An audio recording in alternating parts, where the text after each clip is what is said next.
So, our topic tonight is how do you know if your student is struggling and what does the data show? Um, so, most of us who've been parents have, and if you've had a child with dyslexia, especially, or if you suspect your child has dyslexia, you kind of have this feeling in your gut like, something's not quite going right. Right. And so our goal tonight is to really talk about data, the types of data, talk about types of assessment, and how we know the tool that we're using to measure our kids' growth in reading is the right tool and the right assessment to tell us how they're really doing. And to also talk about how some policy changes that have happened since 2018 have impacted what you're seeing in the classroom and the tools that are being used as part of that to have some conversations with school staff if you are worried about your student. Okay. All right.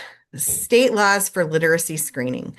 Most of us have heard about state laws that have been happening for literacy across the United States. And we've in Washington also implemented some laws.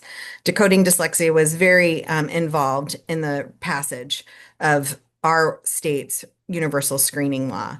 Um, we want to talk about it a little bit much because a little in more detail because oftentimes I go into places and like, oh yeah, they have to screen for dyslexia. And we want to clarify maybe some misconceptions around this a little bit that I hear when I'm out in other schools or in other parts of the community. Um, the purpose of these screeners is to help identify students with weaknesses in early literacy early, right? It's usually used as part of an MTSS or multi-tiered system of support within a school. And they can help identify what interventions should be being utilized. Like, where are the problems with this student? And so, how can we intervene to prevent that that achievement gap widening for that student? Um, they're really great at these screening tools are really great at honing in and looking at areas of weakness associated with dyslexia. So the goal of E2SSB 6162 and those early literacy screenings was to help improve literacy outcomes for all students, not just students with dyslexia, and to screen all students early on in grades K through 2 when we know intervention can be just tremendously effective. So the goal of that law was to provide school districts with the opportunity to intervene before a student's performance falls significantly below grade level, right? And so school districts are going to screen all kids in kindergarten through second grade for the indicators that are associated with dyslexia. So I love this picture. I always love to look at this picture. And so if there is an indication that the student is below grade level, SB 6162 went and said, the school, you need to intervene now. We're not going to wait till third grade. We're not going to wait until that gap widens. We're going to do it right away. And we're going to use a multi-tiered system of support to do that. MTSS has been talked about in education for a number of years, but it wasn't required to be utilized in Washington State until the passage of SB 6162. And so that is a really critical piece of that that legislation. And we're going to go into more depth of of what MTSS is for those who don't know. Can you say again when the law was passed? It was passed in 2018. Um, so this is a brief overview of the goals, right? The early literacy screening to prevent that failure and to provide that opportunity to intervene early. Um, so we did it with everyone for that early intervention. And the idea is that this would help enhance academic success for all students, not just simply students with dyslexia. The big reason why it often gets codified as the dyslexia law is because it's the first time we really codified the definition of dyslexia in the law, but they are literacy screeners to look for those things that are associated with dyslexia. They aren't necessarily a dyslexia focused assessment. Okay. So what is assessment? Um, what are the different types of tools? What do they tell you about their student? And how can they inform your instruction? There's a really well-known school psychologist in the science of reading community named Stephen Dijkstra. And he one time talked about assessment, and I loved his analogy. It's a way of weighing kids, right? But we want to make sure we're weighing them on a scale and we're not like taking a measuring tape and measuring their head and then trying to associate this head measurement with what we think they weigh, right? We need to actually weigh the student or look at the individual skills to make sure we're truly understanding where their strengths are and where weaknesses are, and not just trying to associate information. So if something exists, it exists in some amount, and if it exists in some amount, then we can measure it. And that's really what assessment is supposed to do. It helps us pinpoint the things that we need to measure, and it measures them for us. So why do we do assessment? Well, some of the things we've just talked about with the passage of SB 6162, we screen for identification, right? So we can understand which students within a population need those extra supports. We use it to monitor progress and growth of our students. Progress is that student, where did they start? Where did they get to? Right? Compared to themselves. Growth is where do we expect all students in this grade band or this age, where do we expect them to achieve over this period of time? What is the benchmark we expect them to be able to make at the end of whatever grade band they're in? It also is really important because it helps us with our instructional planning. If we're finding a big group of students within a grade band is unable to do well on a certain assessment or with a certain skill, it lets teachers know we need to go back and revisit that. It lets us pinpoint our instruction more specifically and target those areas that have been identified. It's also used to determine eligibility and to diagnose a student with a disability. It's really important. Assessment is, a critical piece of that process. It's also really important to help with an IEP or an individual education plan once a student has been found eligible, right? It's the data that really drives our goals and those services that student's going to receive. So the comprehensive screening or the universal screening, right, is what we call it. It's that universal in that every student is assessed. And they're usually assessed in a district with the same test everywhere. It's not necessarily the same test across the state or same assessment, but but within a school district, all the kids within those grade bands are being assessed with the same assessment. So we're looking at the same skills for all kids. Why is it important to understand the different types of assessments? Because it helps us understand the key questions we need to learn about the student, what tools are appropriate for the task at hand, and it also helps us figure out the most relevant data as well as is it a valid measure of that skill that we're looking at, or is it, again, are we trying to correlate something? So there are three, we kind of think, big types of assessments: diagnostic, formative, and summative. So the diagnostic assessment often happens before learning, right? It helps us understand where we need to start with this student, right? It helps us identify those areas of weakness. It also helps us diagnose and identify areas of strength, right? And those areas of strength are just as important as those weaknesses quite often. And they help us diagnose.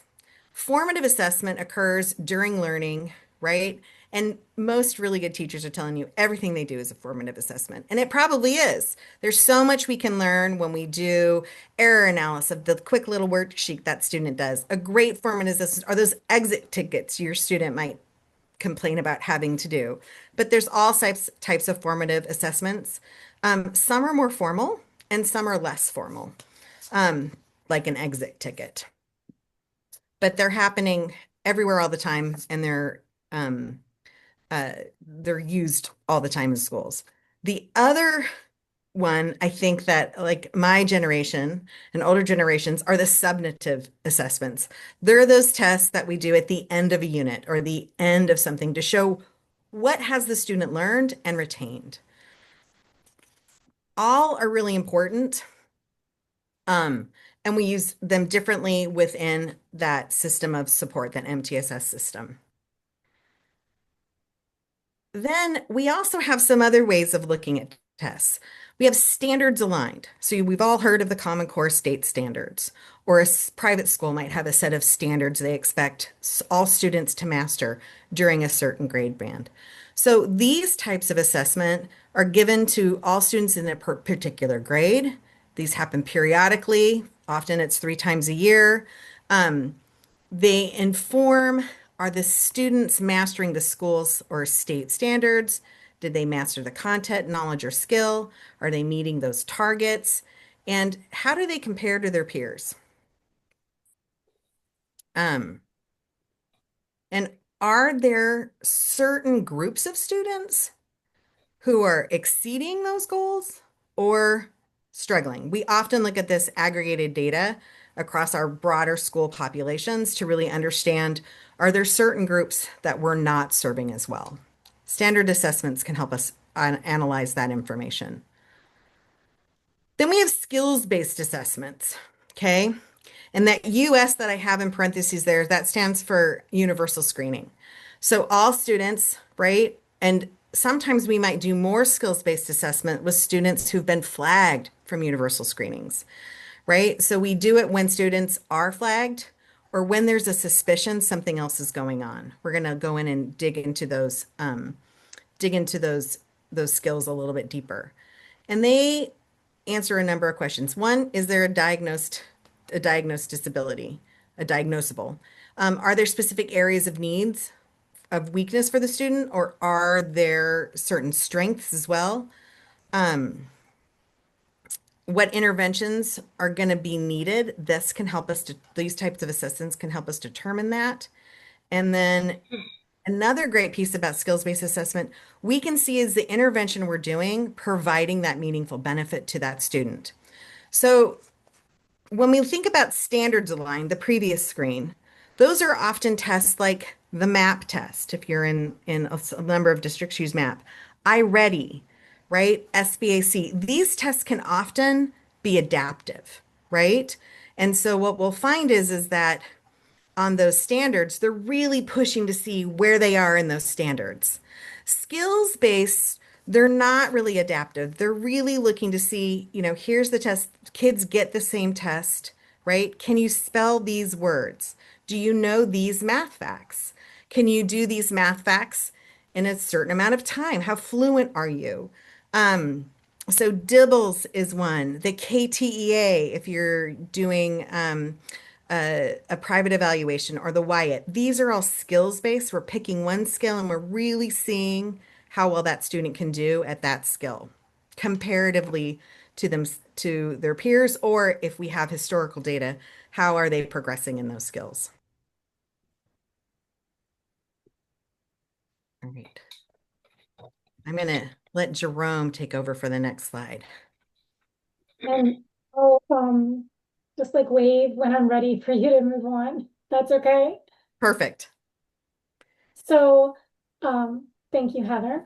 Some of us are coming from working or knowledge as parents or as educators with public schools, private schools, or charter schools. Depending on the school that you're most familiar with, they'll use different assessments.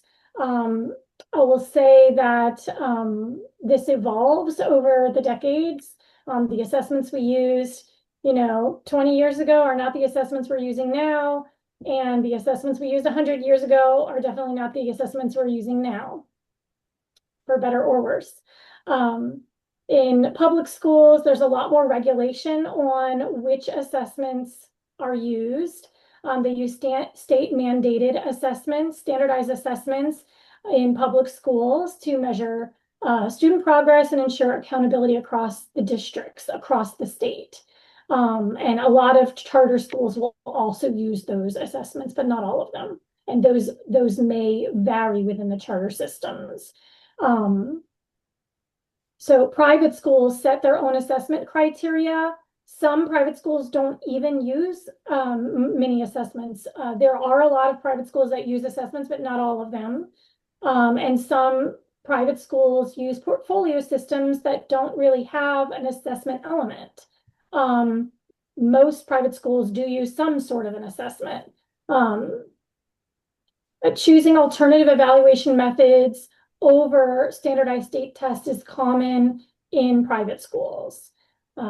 There are red flags for, us as advocates, parents, and educators of students with dyslexia and dysgraphia. Private schools often offer interventions for students who struggle with literacy, but we may have to dig deeper to know and decipher the meaning of these, because sometimes the data can be a little bit hard to make sense of. It is important to recognize private schools are not required to identify students with disabilities, nor provide intervention the way public schools are required to do. Thank you, Heather.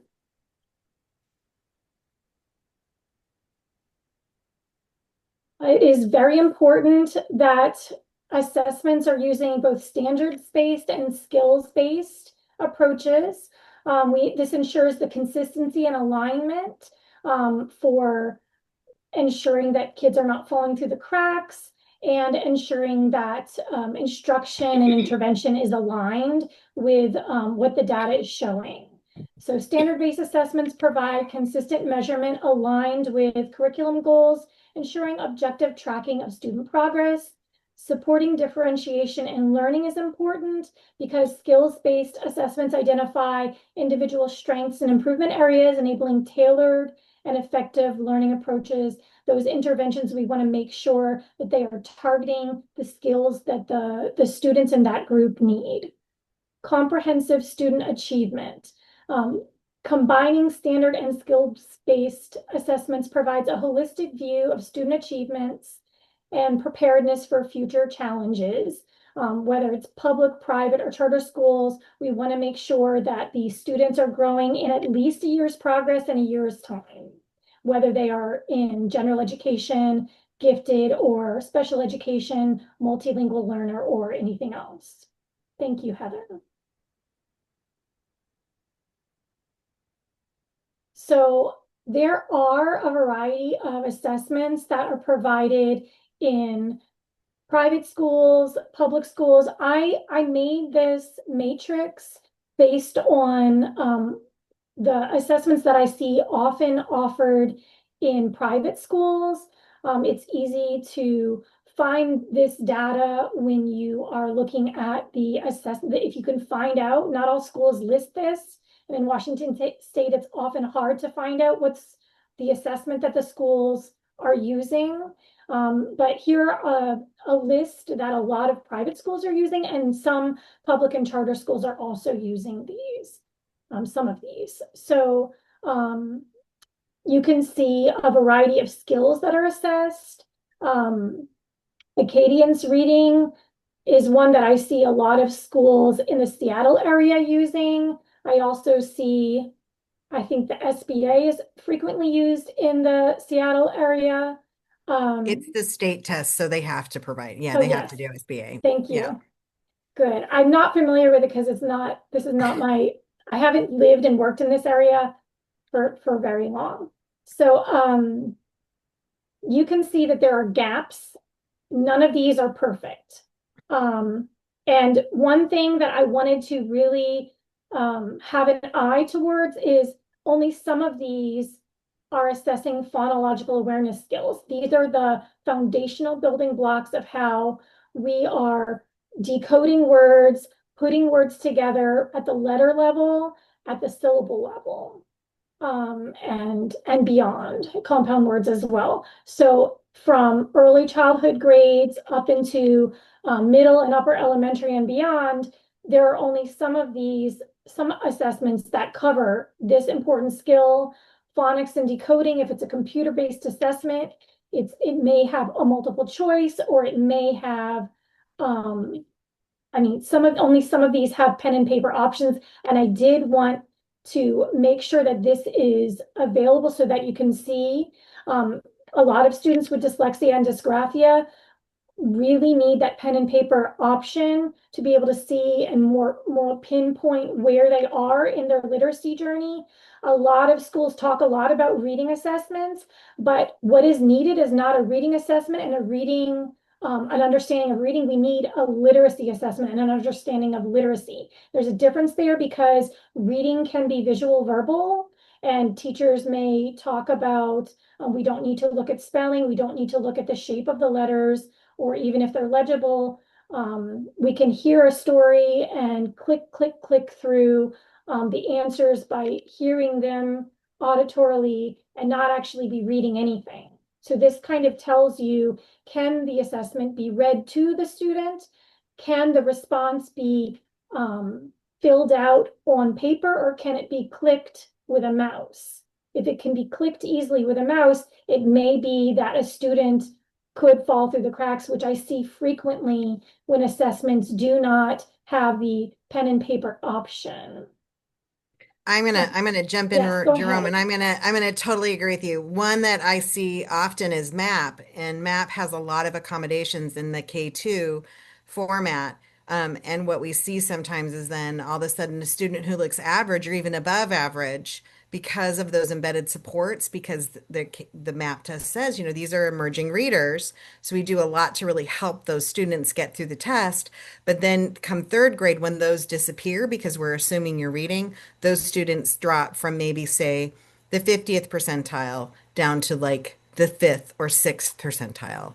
And and that's a kiddo who's probably fallen through the cracks for the exact same reasons. Really good, maybe language skills, but we haven't spent enough time looking at that pen and paper and how are their literacy skills truly transferring. Absolutely. Thank you. We have uh, a few questions in here from Sarah. Thank you, Sarah. There are gaps, as you can see on the charts. This is one chart. We had another chart. I will say that decoding and spelling is part of encoding. And then decoding is part of phonological awareness skills. Decoding may take, the student will lean on a lot of skills to be able to decode verbally something they see visually. And a lot of skills within phonological awareness skills can be assessed, but they frequently are not assessed. You could see on the previous slide, I don't know, Heather, if you want to go back, not all of these, it looks like very few, only 3 of these large assessments are even measuring some type of decoding. It looks like Acadience offers the rapid automatized naming. That's not necessarily the whole picture when it comes to decoding, and rapid automatized naming is not only literacy, but they also have picture and numeral automatized naming. Here it says they have FSF and PSF. And then MAP offers K-2 only phonological awareness and Pennington ELA diagnostics. I've not heard of any schools using that. Have you heard, Heather? No, I'm not familiar with it. Yeah. But it is one that has a lot of the boxes checked for items, so I thought I'd throw that in there. Thank you. You can, oh wait, there's one more that Sarah was asking about, is what is the difference between a reading assessment and a literacy assessment? I think I was talking about this right as you were about to finish clicking, but it's reading can often be a visual verbal only assessment, and a literacy assessment will have that encoding piece where spelling is assessed, and spelling ideally is assessed on pen and paper or pencil and paper where you can see the shape of the letters the students are able to write. Can they even write them on the line, or are they floating all over the page? Um, the encoding assessments on the computer-based assessments are often click through, check the box. Did they click a multiple choice spelling? Did they click the wrong tricked spelling word, or is it the correct spelling word that they checked? You can't really encode. You cannot really assess spelling well by doing a computer-based assessment. Thank you, Heather. So most of the assessment schools are using our computer-based assessments these days, which is not necessarily a high quality, holistic way to measure students' literacy levels. It drops the ball, and kids frequently, a lot of our national literacy leaders on our team are seeing students, not just children, but teens, and even older learners fall through the cracks, missing high quality instruction when we don't include a more well-rounded assessment, a universal screener and assessment.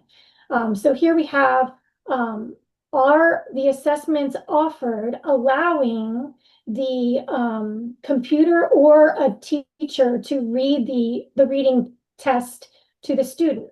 If the test allows the child or teen to hear the test read to them, it's not necessarily at all measuring can the child read. It's measuring can the child make sense of the concepts within a story. So that then the label of a reading assessment would be the wrong label. It would be more like a comprehension or thinking assessment. Does that make sense? Yeah, I see this sometimes, especially for older students, right? When they have comprehension goals, but they're listening to their books, right? And it's really about reading comprehension. And so we have to have that piece, especially for our students who might have identified significant strengths in oral language. So their ability to process and understand oral language is super strong. And then that becomes sort of the coping strategy for those students. And what I'm seeing is a Smarter Balance SBA, because that's the public school one that all schools have to give. Up until last year, reading passages were not allowed to be read to students. So you were getting a more accurate understanding of how well they can read and then answer these questions. Last year, they changed that. And so they've opened it up to a broader group of students with disabilities. And schools are very happy to use that accommodation with students now, because we are seeing it, kids go from level 1 to level 3, but parents need to really understand what is truly being measured. Is that student actually able to read those passages and write the prompt that they've been asked to do in that performance task, or are they listening to those passages, using speech to text to draft that response, and edit it? And so while it's great we're showing students can access grade level material, we also have to remember, are we and still ensuring we're giving them the skills though to access independently printed and written material? And the consequences of our assumption that these types of assessments are sufficient are dire. They affect our economy, they affect our democracy, they affect the lifespan of the individual student and everyone that cares about them in their family and community. Yeah. Okay. So we've been talking a little bit about MTSS and what does that look like with all these different assessments. I really love this illustration. It's not mine. Uh, the place where I first saw it is the website's down below there. And so you can kind of see what this is trying to be this visual representation. So when we think about MTSS, it's this triangle, right? Where we want the bottom tier, the tier one, our core instruction, our general education. We should have students being able to meet those standards, right? And gain those skills 80 to 90% in our general education settings, right? They might still need to like pull out a small group every now and again to really provide something, but for the most part, they don't need a lot of intervention. We're hitting all those kids, the majority of the kids, and we're giving them what they need in there. For some students, that's not enough, right? And so in theory, it should be about 10, 15, maybe 20% of kids getting pulled out and needing really targeted interventions. And we're using all these different types of assessments to help us monitor, to identify, and to track that progress of those skills, seeing what skills we're catching up and where things are lagging. And only about a small percentage, somewhere, around, more than 5%, should be needing really intense supports. Unfortunately, we haven't gotten there yet. That's not sort of what we're seeing in the majority of classrooms right now. There's more students needing support. As we've begun this shift in our state, and hopefully we're seeing it more and more, from a balanced literacy or whole word language type model into that structured literacy, which is what SB 6162 helped bring into schools. We have a lot more work to do on that. But this is sort of a really great understanding of what those different types of screenings, that universal screening, we're hitting that 3 times a year. We're doing formative. Formative is really, there shouldn't be a line there. It's all the time we're doing formative. But these interim and summative pieces that we're constantly doing and seeing where students lie. So now let's talk about types of data. We've been talking about types of assessment. From those assessments, we're supposed to be getting lots of data. So I always say this with parents, right? Because if you come to those meetings and you don't have the data or understand the data, and you're like, I think Billy's struggling, that's our opinion, right? We want to be able to have conversations with our schools when we're concerned about our students that are really rooted in information. So let's talk about the different types of data. The first kind is qualitative, right? And so this, we have to be careful. Qualitative information is shared about our students all the time. Billy is doing so great in my class. He comes, he's happy, he's making lots of friends, he's doing really good, right? On our last assessment in history, he, was able to explain it to me. He did really, really well. That's really great. That's qualitative. There's no actual measurement of his skills in any of that. We have to be careful with qualitative data because it can sometimes be subjective, right? We might talk about students in the different socioeconomic classes, right? We aggregate data into that all the time. We have surveys that are done at schools where, asking for your opinion, right? I agree, I'm neutral, I disagree. We can talk about, data that's kind of arbitrary.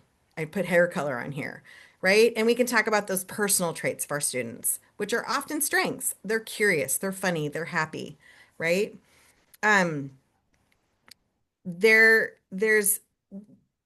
are some formalized assessments that I always appreciate with some of the providers I work with who do evaluations, private evaluations, who really acknowledge how subjective sometimes even these more formal types of rating scales can be.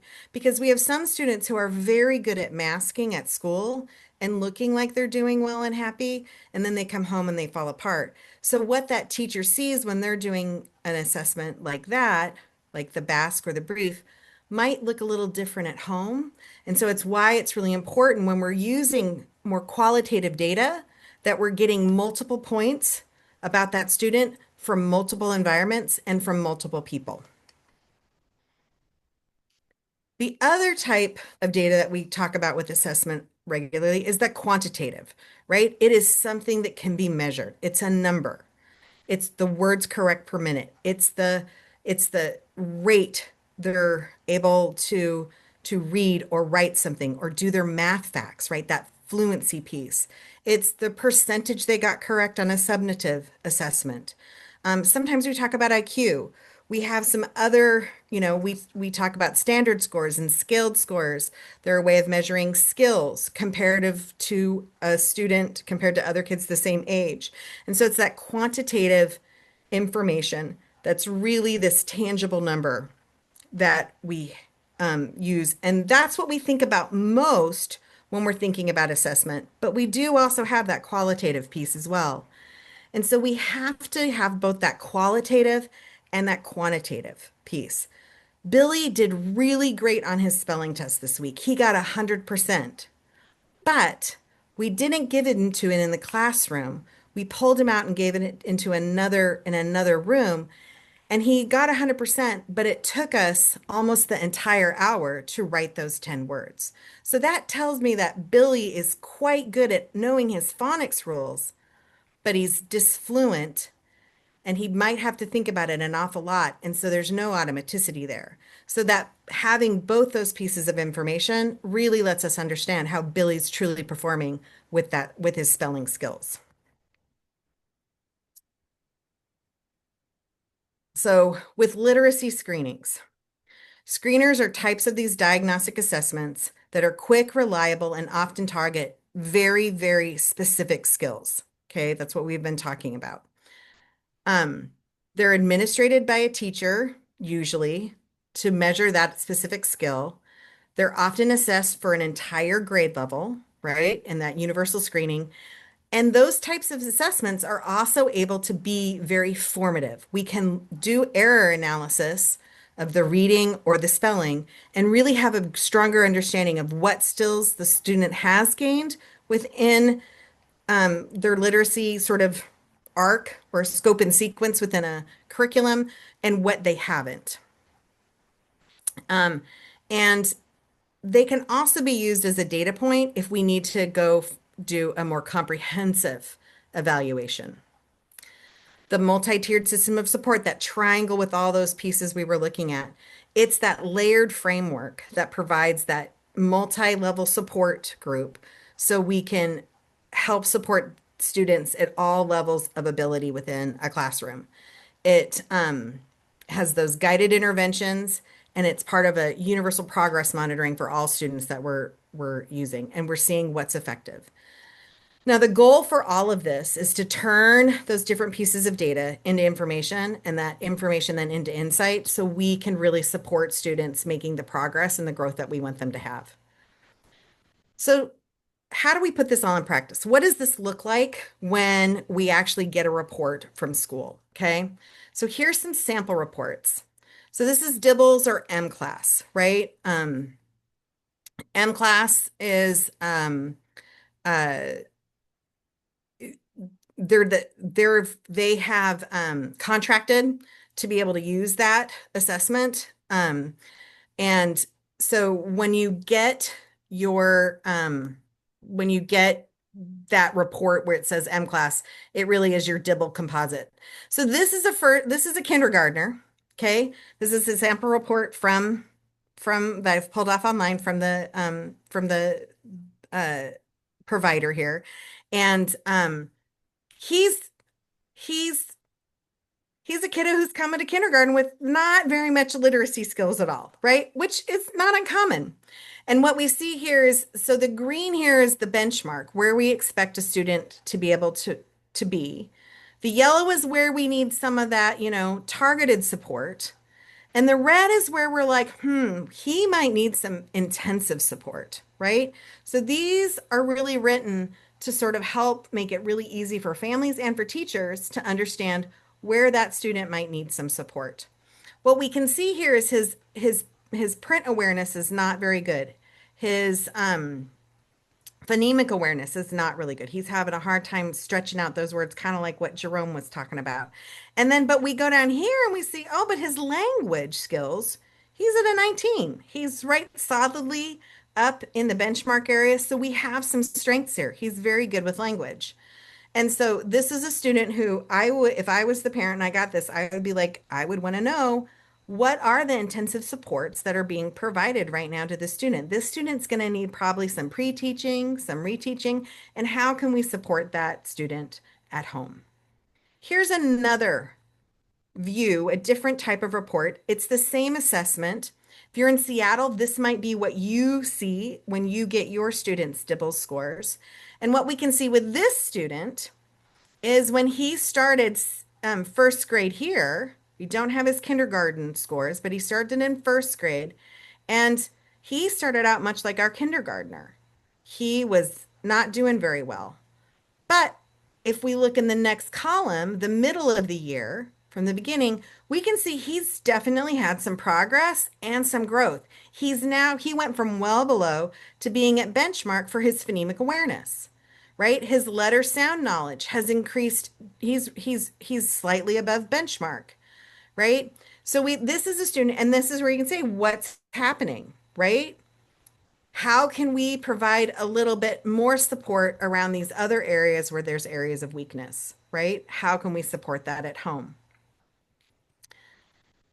So here's another test. This is STAR.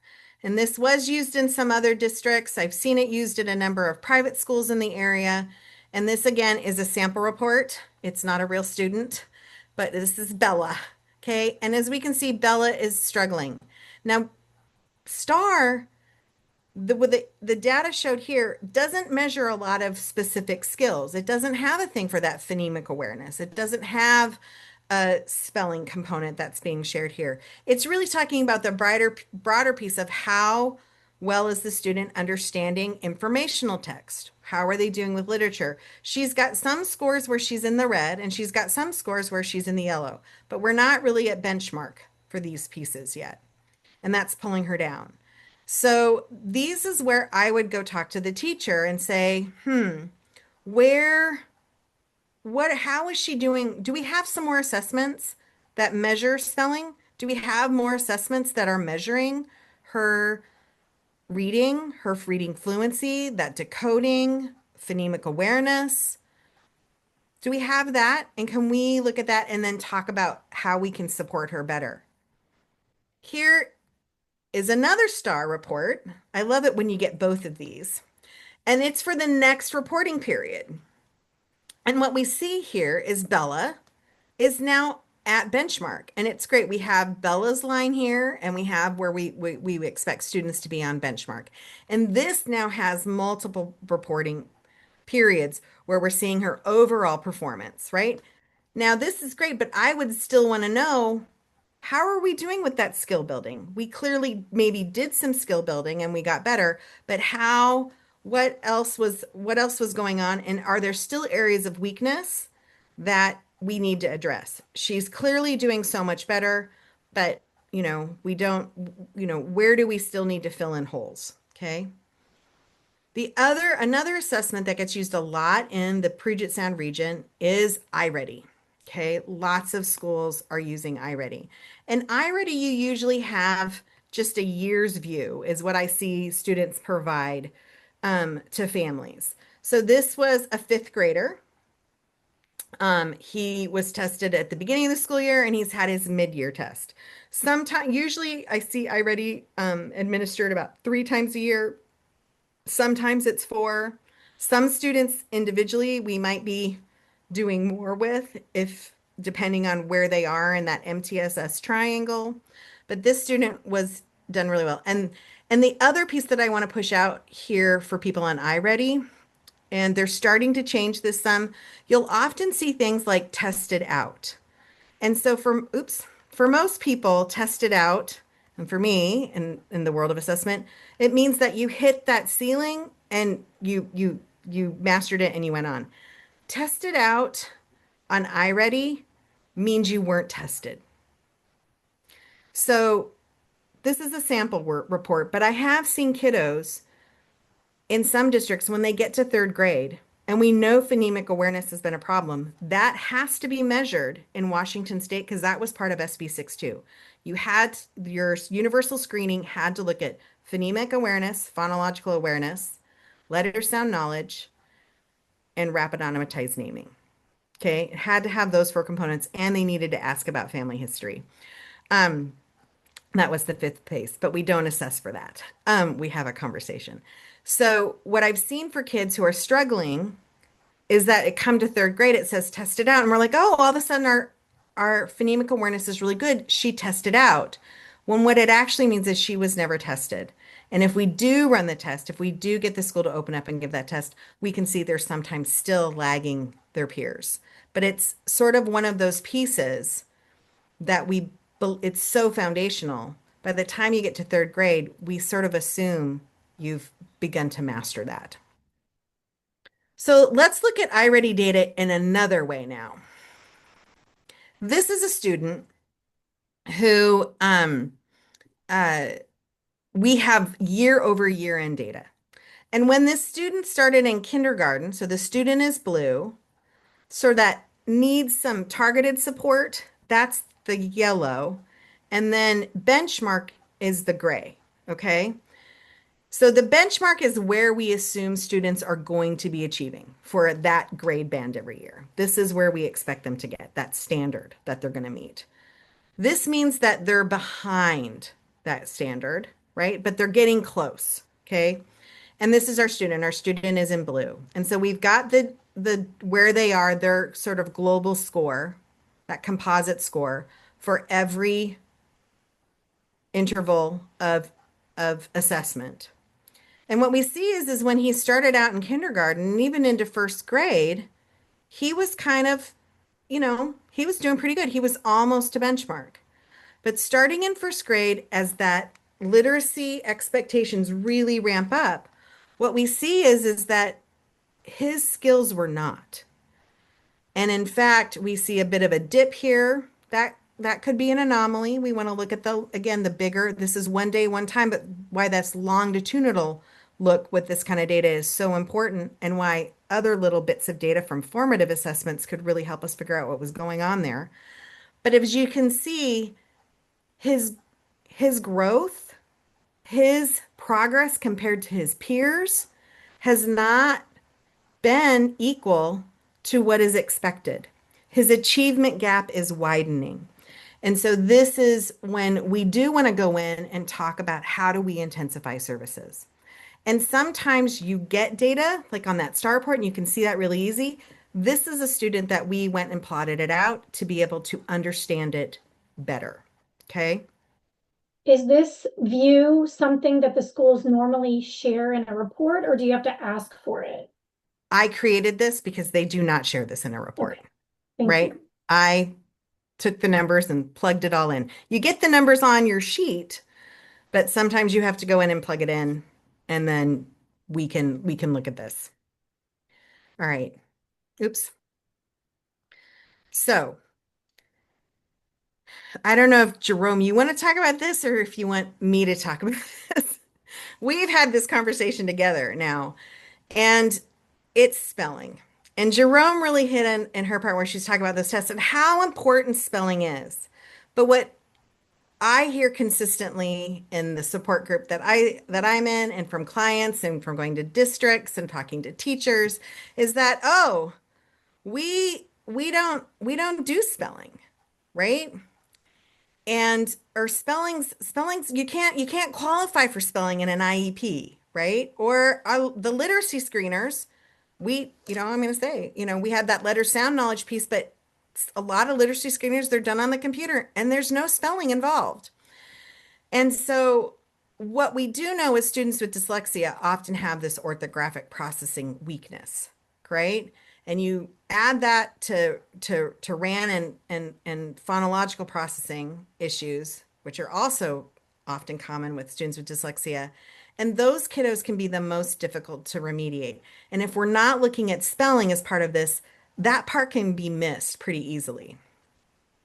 And the big piece that we've had is that schools say this is not part, like we don't we don't focus on this. This isn't part of the curriculum or this isn't an issue.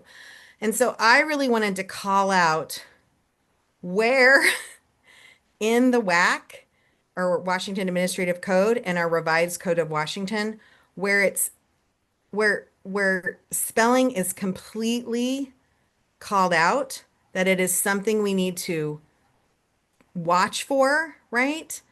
And that all schools are required to teach orthography or handwriting, right? And penmanship, this is all part of what they are supposed to be supporting our students with. So, and it's also part of the Common Core state standards in grades 3 and above that you will spell correctly. So there's a standard for this. Do you have anything you want to add, Jerome? Not doing what is required, not only is it against policy, it's harmful. Some call this educational malpractice or educational harm. It absolutely must be done for all students. We want to make sure our gifted students make a year's progress in a year's time and don't have their years wasted at school, but we want to make sure every student has a year's progress in a year's time and that is measured. If we're not measuring, if we're at a school that only does portfolios or our private, Free Spirit School isn't measuring things, then we have no clue on are they actually growing at all.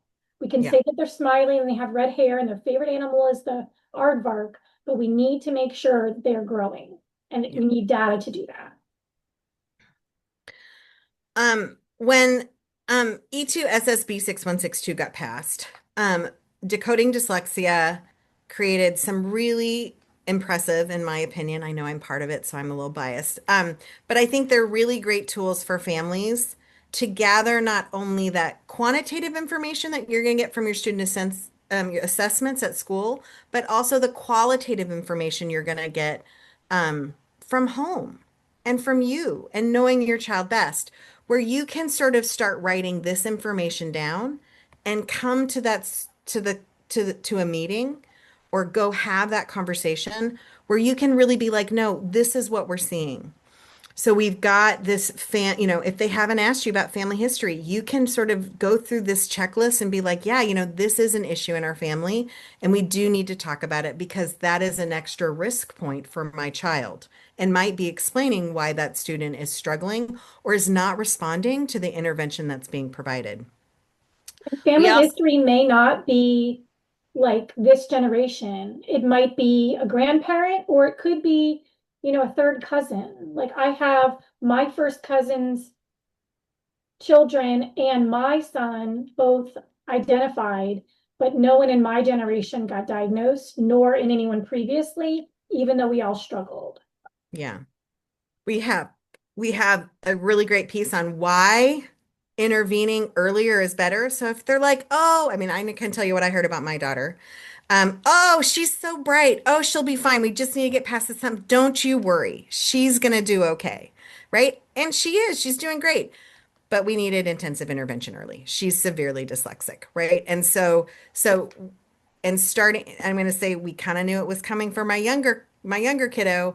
We started in pre-K. We weren't going to wait. Waiting is not, there's no evidence to support anywhere that waiting is going to get your kid to read.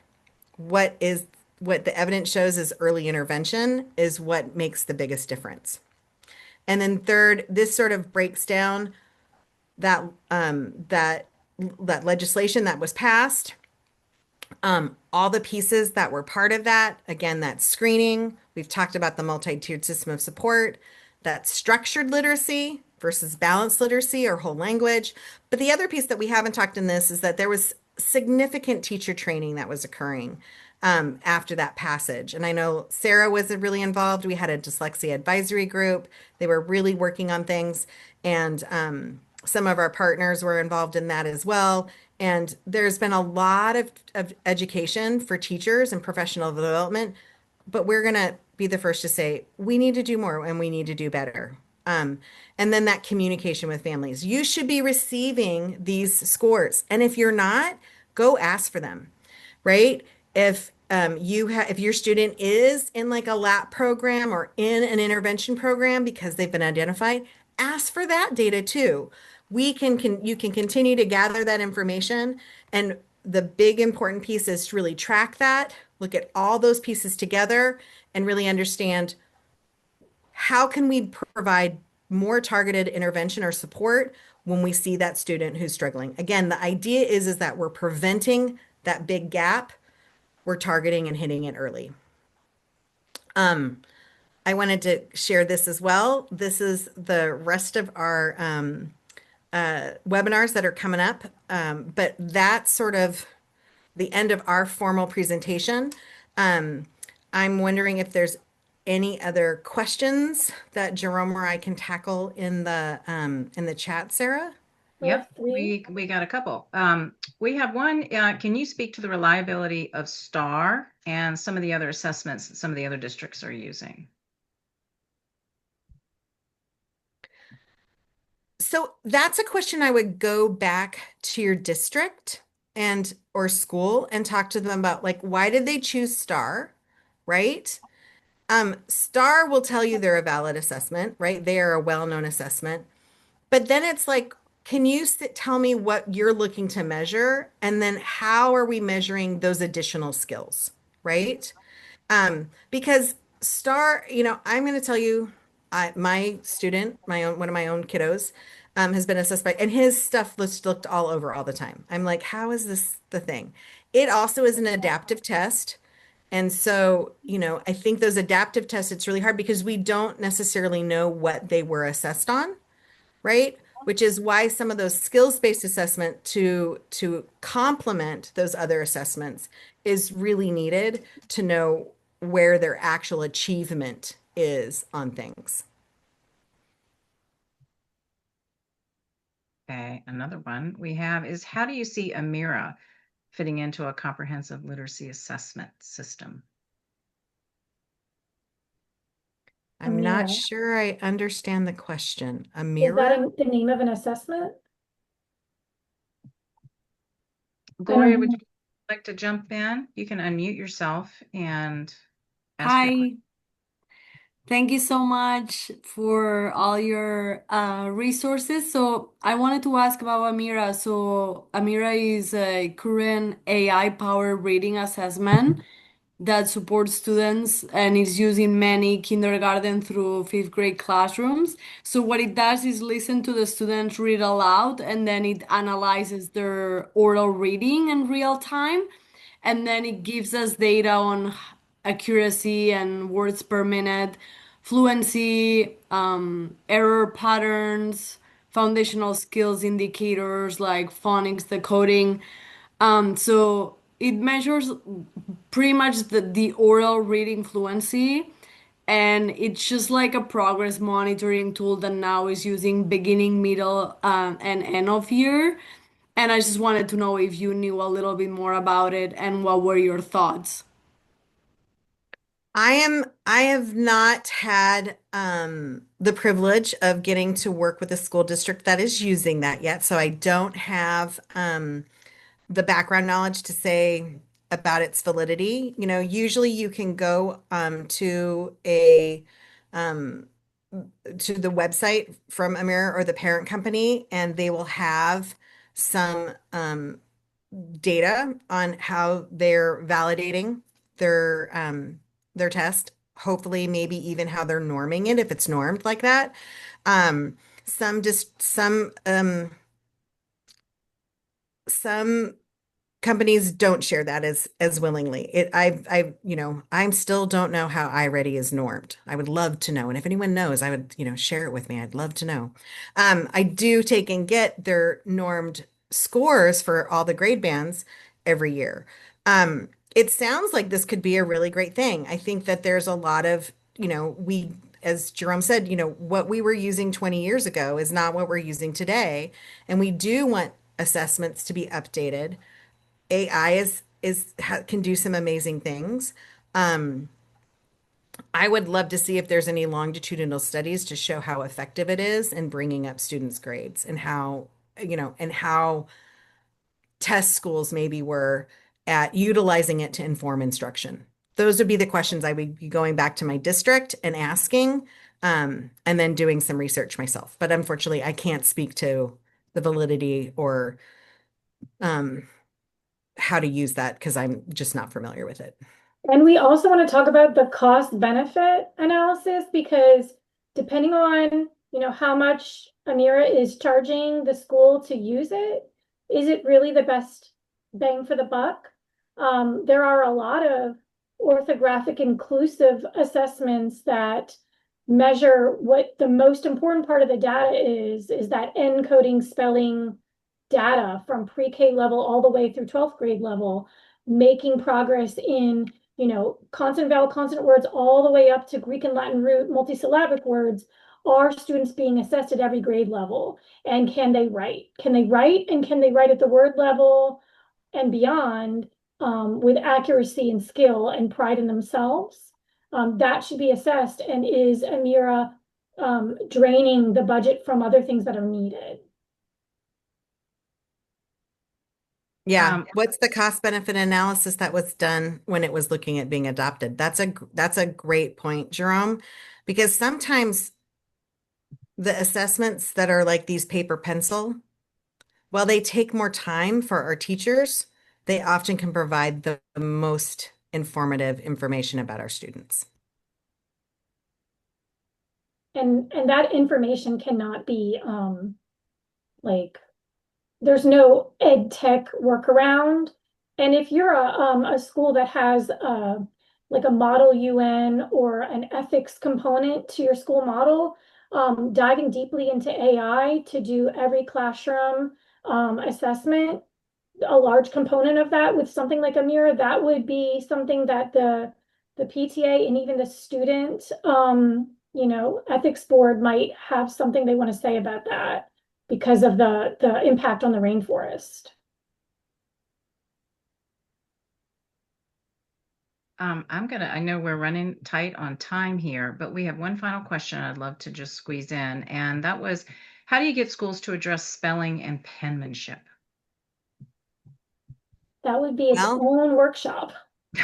It's a big question. I'm going to say you're going to take the slide deck. You're going to go back. Here, let me go back. You're going to go back and oops, that's not what I meant to do. Ah, shoot. Sorry. You can take that slide deck. Let me open it up and I'll go back to it here. And you're going to take them and say, but it says right here, you need to do it in the RCW. And we need to do something. How are you addressing this and how is this being addressed in our I'm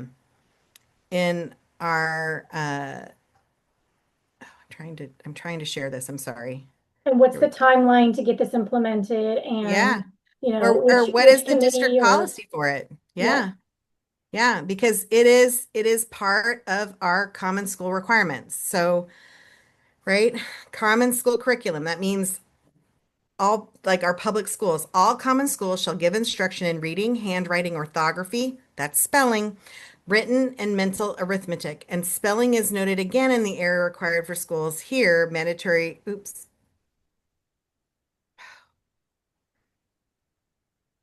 Go back. Go back. Go back. Oh, I'm going the wrong way. That's why. And I'm sorry, I've got too many. This is the problem with Zoom. I have too many little toolbars telling me all these different things and covering stuff up. But those two RCWs I think are really helpful. I get IEP teams telling me all the time that we can't look at spelling. Spelling's not part of it. And so a child with disability, it says, right? It says spell right there in that's what we're looking at, A specific learning disability means a disorder, right? And so and because of that inability to spell, it impacts the student's educational performance. So you can address spelling. When I go in as an advocate to schools for families, we're getting spelling on IEPs, right? I really want to see goals for encoding and decoding that sort of mirror each other, right? If we're working on these skills for decoding, we're working on them for encoding at the same time. Those skills can be taught together, the goals might be reached at different times. Just because we can decode doesn't mean we're ready to we've transferred that encoding, but they complement each other. It can be concurrent instruction, and the encoding really lets us know how well those skills are transferring. And the other piece is that if we work on encoding, there's a lot of research and evidence to show that it improves reading fluency. So you have a student who can decode, but their reading fluency is low. Working on spelling can really help change that fluency need, not just sitting there and just doing repeated readings, right? We have to target it in different ways, and spelling is a critical component there. So if we're measuring spelling, encoding, orthography, the best bang for the buck may not be $20 per student on the AI visual verbal assessment, fluency assessment, but getting the high quality best practices training for the teachers, implemented some good quality, not the most expensive, but some good quality materials for curriculum. And those should be prioritized in the budget, not the most expensive assessments, because the teachers can handle the assessment and they do not need to be the most expensive AI fresh off the, printing press type, however you want to say it, newest innovative assessments. They need to be high quality, and you cannot have high quality if you do not measure encoding. And if you do not measure encoding, it could be educational harm, and you could have a lot of your students falling through the cracks. Yeah. Yeah. All right, you guys. I don't see any other questions here in the chat. I think we run a little bit over. It was a great conversation, but I think we're going to wrap it up. I want to say thanks to everybody for joining us tonight. It's been a great conversation. I hope you can join us in December. We're going to be doing another webinar on Tier 1 instruction, how one district here in Washington State has worked to realign their instruction, and you'll get to see some pretty impressive data on how their students are thriving because of it. That's an exciting webinar. We're doing that in partnership with the Reading League and Read Washington, and hope you can join us for that. So if you have any questions that we haven't been able to ask tonight, you can shoot us an email through our website, or you can message us through Facebook, and we'll try to get Heather or Jerome to answer those questions for you. But again, thanks so much for coming, and hope you guys have a great rest of the week.